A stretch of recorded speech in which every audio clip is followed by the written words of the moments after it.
Hello दोस्तों, यदि किसी व्यक्ति को हार्ट अटैक है तो वहाँ पे क्या ट्रेडमिल टेस्ट या एक्सरसाइज टेस्ट कर सकते हैं,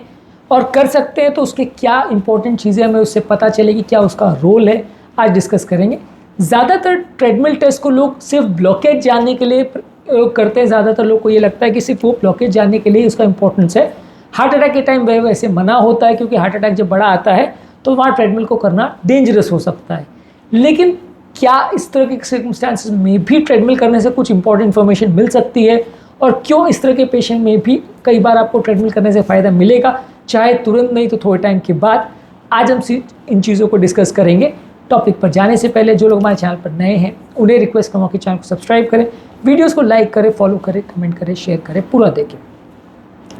ये टॉपिक बहुत ही इंपॉर्टेंट और यूज़फुल है उन लोगों के लिए जिनको ट्रेडमिल टेस्ट के बारे में बताया तो जाता है, लेकिन उनको इसके बारे में कुछ भी क्लियर कॉन्सेप्ट नहीं होता है। वो कंफ्यूज होते हैं कि ट्रेडमिल टेस्ट ज़रूरी है या नहीं, करना चाहिए या नहीं। तो आज इस कॉन्सेप्ट को हम क्लियर करने का प्रयास करेंगे। हार्ट अटैक पेशेंट्स में ट्रेडमिल टेस्ट का क्या रोल है।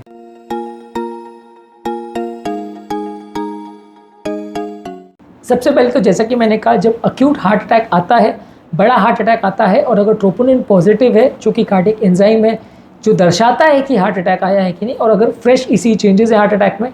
तो वैसे पेशेंट में हम ट्रेडमिल यूज़ नहीं करते, क्योंकि वैसे केस में ट्रेडमिल डेंजरस होता है। ट्रेडमिल अगर वैसे केस में हम हार्ट को स्ट्रेस आउट करते हैं और हार्ट में ऑलरेडी अटैक आया है तो उस टाइम पे थोड़ा रिस्क हो सकता है। एटलीस्ट ट्रीटमेंट कंप्लीट होने से पहले, ट्रीटमेंट कंप्लीट होने के बाद या 4-5 दिन के बाद आप करोगे तो उतना रिस्क नहीं है। पर अगर ट्रीटमेंट होने से पहले आप करते हो और ब्लॉकेज है और हार्ट अटैक आया है, फ्रेश ब्लॉकेज है, तो वो डेंजरस हो सकता है, पेशेंट की जान का खतरा हो सकता है। तो फ्रेश हार्ट अटैक में जहाँ अगर पेशेंट को क्रिटिकल ब्लॉकेज है बिना ट्रीट किया हुआ, तो वहाँ पे ट्रेडमिल अवॉइड करिए। ट्रेडमिल आप कब कर सकते हो? जब प्लास्टी हो चुकी है और आपको डिस्चार्ज से पहले या डिस्चार्ज के बाद ये असेस करना है कि ये पेशेंट को जो पेन हो रहा है वो वाकई हार्ट रिलेटेड है या कुछ और कारण से, या आपको ये देखना है पेशेंट की फंक्शनल कैपेसिटी कि एक्सरसाइज करने की पेशेंट में कितनी कैपेसिटी है, जिससे कि आप पेशेंट का रिहैबिलिटेशन वगैरह डिसाइड कर सकें। मान लीजिए पेशेंट की अगर एक्सरसाइज कैपेसिटी कम है तो आप उसको कम उस तरह के टास्क दोगे। अगर एक्सरसाइज कैपेसिटी ऑलरेडी अच्छी है तो फिर आप उसको ज़्यादा अग्रेसिव रिहैबिलिटेशन कर सकते हो, ज़्यादा टफ टास्क दे सकते हो, ज़्यादा स्पीड में चलने को बोल सकते हो, ज़्यादा अग्रेसिव एक्सरसाइज करने को बोल सकते हो। तो पेशेंट का डिस्चार्ज के बाद उसकी एक्सरसाइज कैपेसिटी जाँचने के लिए ट्रेडमिल का प्रयोग किया जाता है। ट्रेडमिल से हमें ये पता चलेगा कि उसको ओवरऑल स्टेमिना कैसा है, और आगे के लिए हमको उसके लिए क्या प्लान करना है। उसके लिए हमको अगर जो एक्टिविटी प्लान करनी है, जो एक्सरसाइज प्लान करनी है, या जो रिहैबिलिटेशन प्लान करना है, वो कितना अग्रेसिव होगा, कितना टाइम में हमको उसको रिहैबिलिटेट करना है, और कितने टाइम में हम टारगेट कर सकते हैं, ये सारी चीज़ें हमको ट्रेडमिल से पता चलेगी, जिससे कि हमको मेडिसिन वगैरह टाइट्रेट करने में मदद मिलेगी। अगर मान लीजिए किसी व्यक्ति का स्टैमिना बहुत कम है, उसको चलने में बहुत सांस फूल रही है हार्ट अटैक के बाद, तो इसका मतलब वो हार्ट फेलियर में है और हमको उसको हार्ट फेलियर की मेडिसिन देनी पड़ेगी, ज़्यादा अग्रेसिव देनी पड़ेगी। जितना लो स्टैमिना है और जितना ज़्यादा सांस फूल रही है उतना ज़्यादा अग्रेसिव ट्रीट करना पड़ेगा। मान लीजिए किसी का एफर्ट टॉलरेंस बहुत अच्छा है और उसकी स्टैमिना बिल्कुल अच्छी है और उसको हार्ट फेलियर के कोई सिम्टम्स नहीं आ रहे हैं, 10 मिनट तक भी वो ट्रेडमिल में चल ले रहा है और उसमें कोई दिक्कत नहीं आ रही है, तो वैसे में हमको उतना अग्रेसिव हार्ट फेलियर ट्रीटमेंट के लिए जाने की ज़रूरत नहीं है। वहाँ पेशाब बढ़ाने वाली दवाओं की ज़रूरत नहीं है, वहाँ पे बाकी दवाओं से काम चलाया जा सकता है। तो क्या दवाइयाँ देनी है पेशेंट को, ये भी डिसाइड करने में मदद मिल सकती है। कितना अग्रेसिव हार्ट फेलियर थेरेपी देना है, ये भी डिसाइड करने में मदद मिल सकता है। हालांकि इस मामले में काफ़ी इन्फॉर्मेशन इको से भी मिलती है, पर इको सिर्फ हमें ये बताता है कि स्ट्रक्चरली हार्ट की कंडीशन कैसी है, यानी ओवरऑल पंप क्षमता कितना है, वैल्व का कंडीशन कैसा है। लेकिन हमको बाकी डिटेल इन्फॉर्मेशन कि एक्चुअल में स्टैमिना कैसा है वो कई बार ट्रेडमिल में ही ज़्यादा पता चलता है। ऐसा हो सकता है कि दो व्यक्ति हो जिनका इको में पंप फंक्शन सेम हो, यानी 35% एक का है, 35% दूसरे का है, लेकिन एक का स्टैमिना बहुत अच्छा और एक का बहुत ख़राब हो, एक का एफर्ट टॉलरेंस बहुत अच्छा और दूसरे का बहुत ख़राब हो। ऑब्वियसली इससे ये भी पता करने में मदद मिलती है कि जिसका स्टैमिना ज़्यादा अच्छा है, जिसका एफर्ट टॉलरेंस ज़्यादा अच्छा है, यदि वो अपना स्टैमिना कंटिन्यू रखता है और चीज़ों को मेंटेन रखता है तो उसके लॉन्ग टर्म सर्वाइवल के चांसेस ज़्यादा अच्छे हैं। जिसका स्टैमिना कम है, जिसका स्टैमिना ख़राब है, जो चल नहीं पा रहा है, वो अगर इम्प्रूवाइज नहीं करता है तो उसके लॉन्ग टर्म मृत्यु के चांसेस काफ़ी ज़्यादा होंगे। तो इसलिए सेम पंप फंक्शन वाले पेशेंट्स में भी यदि ट्रेडमिल में अलग अलग परफॉर्मेंस आ रहा है तो उससे हम लॉन्ग टर्म प्रोग्नोसिस या उनके लॉन्ग टर्म सर्वाइवल के चांसेस को भी प्रेडिक्ट कर सकते हैं। इसके अलावा हम ये भी देख सकते हैं कि मान लीजिए अगर किसी पेशेंट को हमने एंजियोप्लास्टी करी, ट्रीटमेंट करा, उसके बाद यदि उसको पेशेंट को दर्द हो रहा है तो वो दर्द हार्ट से संबंधित है या नहीं, वो जानने के लिए भी ट्रेडमिल मदद कर सकता है। हालांकि स्टेंट रिलेटेड जो इमीडिएट चेंजेस होते हैं वो ज़्यादातर पहले 4-5 महीने में होते हैं। तो पहला ट्रीटमेंट नॉर्मली अगर बिना सिम्टम का पेशेंट हो तो हम 6-7 महीने के बाद ही करते हैं, ये देखने के लिए कि स्टेंट में कोई ब्लॉकेज आया है कि नहीं। कभी कभार अगर पेशेंट को बीच में कोई सिम्टम्स हो रहे हैं जहाँ उसकी सांस पहले से ज़्यादा फूल रही है, कोई और कारण नहीं मिल रहा है, तो हम ट्रीटमेंट जल्दी कर सकते हैं। ये करने का कारण ये है कि हम बार बार पेशेंट का एंजियोग्राफी नहीं कर सकते ये देखने के लिए कि उसको दोबारा तकलीफ आई है कि नहीं, या उसको स्टेंट में कोई तकलीफ आई है कि नहीं। बार बार एंजियो करना कम्बरसम भी है, कॉस्टली भी है, रिस्की भी है। तो वैसे केस में हम ट्रेडमिल करके देख सकते हैं, और ट्रेडमिल में अगर कुछ चेंजेस आए तो अपन एंजियो कर सकते हैं। हाँ, अगर पेशेंट को ऑलरेडी ईसीजी में या इको में सिग्निफिकेंट चेंजेस है तो फिर ट्रेडमिल की आवश्यकता नहीं है, फिर आप डायरेक्ट एंजियो के लिए जा सकते हैं। पर अगर पेशेंट को कुछ पता नहीं चल रहा है, ईसीजी भी नॉर्मल आ रहा है, इको भी नॉर्मल आ रहा है, पर पेशेंट बोल रहा है कि उसको कोई तकलीफ हो रही है,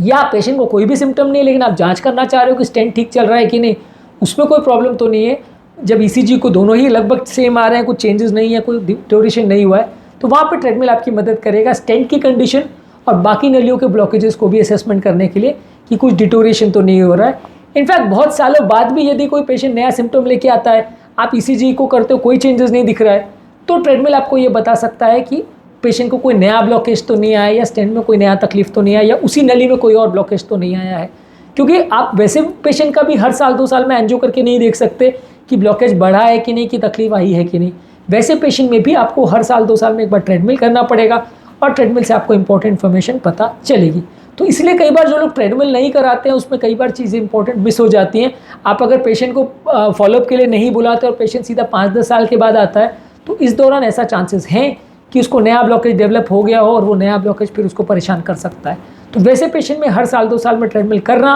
और खासकर अगर कोई नए सिम्टम्स हो तो ट्रेडमिल को करना काफ़ी ज़रूरी है। इसके अलावा ट्रेडमिल रिस्क स्ट्रैटिफिकेशन के लिए भी मदद करता है, यानी कि ट्रेडमिल हमें ये बताएगा कि इस व्यक्ति को लॉन्ग टर्म प्रॉब्लम्स होने का चांस, हार्ट अटैक होने का चांस, मृत्यु होने का चांस, अरिथमिया होने का चांस, हार्ट फेलियर होने का चांस कितना है। जिन लोग का एक्सरसाइज कैपेसिटी अच्छा है, जिन लोग को एक्सरसाइज के दौरान कोई रिदम चेंजेस नहीं हो रहे, एक्सरसाइज के दौरान कोई हार्ट गति नहीं बढ़ रही, सारे पैरामीटर्स ठीक आ रहे हैं, उनके लॉन्ग टर्म प्रॉब्लम्स होने का चांस कंपैरेटिवली कम है। और जिन लोगों को अगर प्रॉब्लम हो रही है, ज़्यादा तकलीफ हो रही है, तो वैसे लोगों को ओवरऑल प्रॉब्लम्स होने का चांस ज़्यादा है। इसके अलावा अगला पॉइंट काफ़ी इंपॉर्टेंट है। कभी कभी ऐसा होता है कि आपको इको की जो फाइंडिंग्स मिलती है, जो ईसीजी की फाइंडिंग्स मिलती है, वो डाउटफुल होती है, या कभी कभार ऐसा होता है कि इको अवेलेबल नहीं होता, कॉस्टली मशीन आती है तो कई बार अवेलेबल किसी किसी जगहों में या जगह में नहीं होती है, या कई बार ऐसा होता है कि इको में विंडो बहुत अच्छी नहीं है कि आपको प्रॉपर दिखाई नहीं दे रहा कि इंटरनल जो एरिया है वो कैसा है, या हार्ट का पंप क्षमता कैसा है।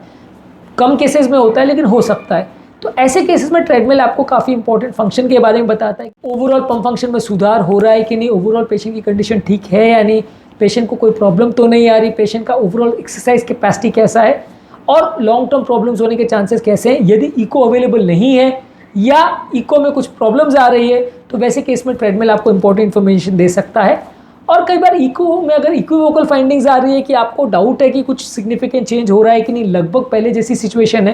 तो वैसे केस में आपको ट्रेडमिल काफ़ी सिग्निफिकेंट इन्फॉर्मेशन दे सकता है। फंक्शन के बारे में भी, स्टैमिना और ब्लॉकेज के बारे में तो देता ही है, हार्ट के फंक्शन के बारे में भी आपको इंपॉर्टेंट इन्फॉर्मेशन देता है, और एफर्ट टॉलरेंस पेशेंट की कैसी है, इंक्रीज स्ट्रेस झेलने की हार्ट की कैपेसिटी कैसी है, ये भी पता चलता है। मान लीजिए एक्सरसाइज के बाद पेशेंट का बीपी ड्रॉप हो रहा है, या मान लीजिए एक्सरसाइज के बाद बीपी बहुत बढ़ रहा है, तो इसका मतलब पेशेंट बहुत अग्रेसिव एक्सरसाइज नहीं कर सकता, उसको सिग्निफिकेंट प्रॉब्लम है, उसका हार्ट एफर्ट टॉलरेंस उतना अच्छा नहीं है। तो वैसे पेशेंट को आपको रिहेबिलिटेशन थोड़ा अलग तरीके से करना पड़ेगा, स्ट्रैटेजी चेंज करनी पड़ेगी। तो ये सारी हार्ट के फंक्शन के बारे में, हार्ट की लोड टॉलरेंस के बारे में और रिहेबिलिटेशन के बारे में भी इंपॉर्टेंट इन्फॉर्मेशन आपको मिलती है।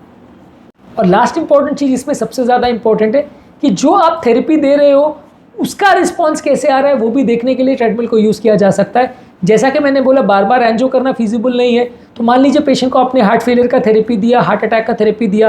पेशेंट बोल रहा है कि कंडीशन ठीक है, सेम है या बुरी है, जो भी है, वो सही बोल रहा है कि नहीं, उसके एक्चुअल में सुधार हो रहा है कि बिगाड़ हो रहा है, ये सारी चीज़ों को जानने में ट्रेडमिल हमारी मदद करता है। क्योंकि ट्रेडमिल में आपको काफ़ी इंपॉर्टेंट इन्फॉर्मेशन पता चल जाती है कि पेशेंट का स्टैमिना इंप्रूव हो रहा है, डिटोरिएट हो रहा है, पेशेंट का लॉन्ग टर्म प्रोग्नोसिस कैसा है, पेशेंट का ट्रीटमेंट से रिस्पॉन्स आ रहा है कि नहीं आ रहा है, ट्रीटमेंट को और ज़्यादा अग्रेसिव करने की ज़रूरत तो नहीं है, पेशाब बढ़ाने वाली जो आपने दवा दी अब उसका डोज कम कर सकते हैं, ज़्यादा कर सकते हैं। तो काफ़ी हार्ट फेलियर मेडिसिन के डोज टाइट्रेशन में, हार्ट अटैक की मेडिसिन के डोज टाइट्रेशन में आपको काफ़ी मदद मिलती है। इनफैक्ट मैं तो ये भी फॉलो करता हूँ कि जब 6-7 महीने के बाद हम हार्ट अटैक के बाद ट्रेडमिल करते हैं और अगर वो काफ़ी अच्छा आ रहा है तो हम खून पतला करने की दवा का डोज भी उसके बाद ही कम करते हैं, क्योंकि इससे हमें ये जानकारी मिल जाती है कि पेशेंट का सब कुछ ठीक चल रहा है, तो इसका मतलब दोबारा हार्ट अटैक आने का चांस कम है, तो वहाँ पे हम डोज को कम कर सकते हैं। और वहीं अगर बहुत ख़राब परफॉर्मेंस आ रहा है और ईसीजी में बहुत चेंजेस आ रहे हैं, तो फिर मैं खून पतला करने की स्ट्रॉन्गर दवाई को थोड़ा ज़्यादा टाइम तक कंटिन्यू रखता हूँ, ताकि पेशेंट को लॉन्ग टर्म प्रॉब्लम्स आने का चांस थोड़ा कंपेरेटिवली कम हो, लॉन्ग टर्म मुसीबत आने का चांस कम हो, लॉन्ग टर्म हार्ट अटैक्स आने का चांस कम हो। तो काफ़ी दवाइयों के डोज टाइट्रेशन करने में, दवाइयों का रिस्पॉन्स जांचने में और फ्यूचर ट्रेंड्स को जांचने के लिए, फ्यूचर में दवाइयों के पैटर्न को कैसे रखना है, ये सारी चीज़ जानने के लिए भी ट्रेडमिल टेस्ट हमारी मदद कर सकता है। आज के टॉपिक में हमने बात करी हार्ट अटैक के पेशेंट में ट्रेडमिल क्या क्या इंपॉर्टेंट चीज़ें बताता है, क्या हार्ट अटैक के पेशेंट में हम ट्रेडमिल कर सकते हैं, यदि करते हैं तो क्या इंपॉर्टेंट चीज़ें पता चलती है और क्यों ये ज़रूरी है, क्यों हम इसे अगर मिस आउट करते हैं तो प्रॉब्लम्स होती है। ये सारी चीज़ों पर हमने बात करी। उम्मीद करूँगा कि आज के टॉपिक में कुछ नई बातें जानने को मिली होगी। ट्रेडमिल टेस्ट क्या होता है, क्या इंटरप्रिटेशन करते हैं और क्या क्या इंपॉर्टेंट वैल्यूबल इन्फॉर्मेशन उसमें मिलती है, कौन कौन सी बीमारियों में करते हैं हार्ट अटैक के और ब्लॉकेज के अलावा, ये सारे ही हमने सेपरेट वीडियोज़ में डिस्कस किया है। ज़रूर चेकआउट करें, काफ़ी कुछ नया जानने को मिलेगा। टॉपिक एंड करने से पहले जो लोग हमारे चैनल पर नए हैं उन्हें रिक्वेस्ट करूँगा कि चैनल को सब्सक्राइब करें, वीडियोज़ को लाइक करें, शेयर करें, फॉलो करें, कमेंट करें, पूरा देखें, हमारा मनोबल बढ़ाते रहें।